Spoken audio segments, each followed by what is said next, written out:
following the Appalachia High School mass shooting, the tragic shooting in 2024 at the beginning of the school year.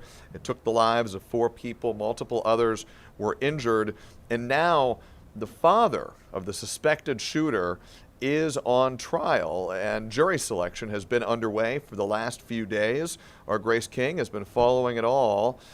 Grace, we understand there are some new developments in this process of trying to seat a jury in this trial.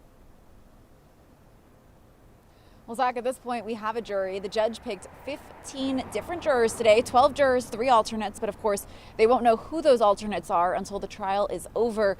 But that jury, they picked them out today. Now, we're still in Hall County. That's where they picked the jurors, so they haven't been sworn in yet. That process will have to take place in Barrow County, where the trial will start. But big news this morning that in less than an hour, they were able to kind of pick their jurors, make their final strikes, and get ready to start trial on Monday. Grace, you answered the question I was going to ask you. It was, when does this officially start in front of the jurors? It sounds like that's going to be on Monday. For folks who maybe are just tuning into this stage of this saga that unfortunately has been ongoing since that shooting back in 2024, we know that Colin Gray, the father of the suspected shooter, has pleaded not guilty here. It is unusual to see a parent of a suspected school shooter face charges, but that's what we're seeing right now, right? It is. It's the first case of its kind rather in Georgia. Colin Gray, the state accuses him of providing the firearm to Colt Gray that was allegedly used in the shooting. They say he had received sufficient warning before giving him that gun that Colt could harm himself or others. So they kind of used their indictment on that recklessness negligence claim. We don't often see that. Usually it has to be more of an active role to be charged as a party to a crime, and we don't typically see the parents being held accountable for crimes their children are accused of. And that was a big conversation with jurors. They kept asking them, have you heard about this case? What have you heard about that case?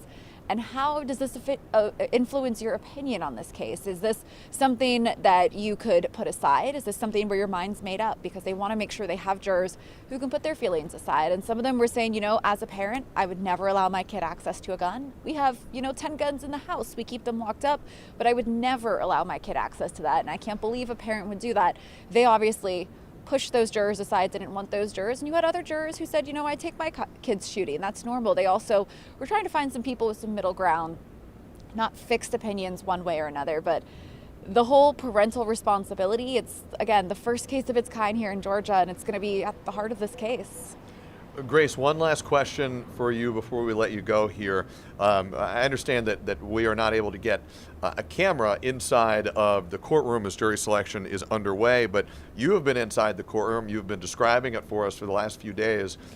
Are there any singular moments from that jury selection process that stand out to you and your memory as you look back on these 2.5 days of jury selection?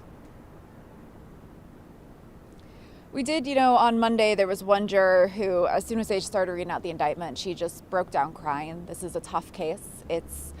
We're an hour away, but an hour away is not far enough away that you probably don't know what happened, that you weren't able to, feel some of those emotions from this tragedy. Of course, we lost 4 lives that day, 2 teachers, 2 students, 9 others were hurt.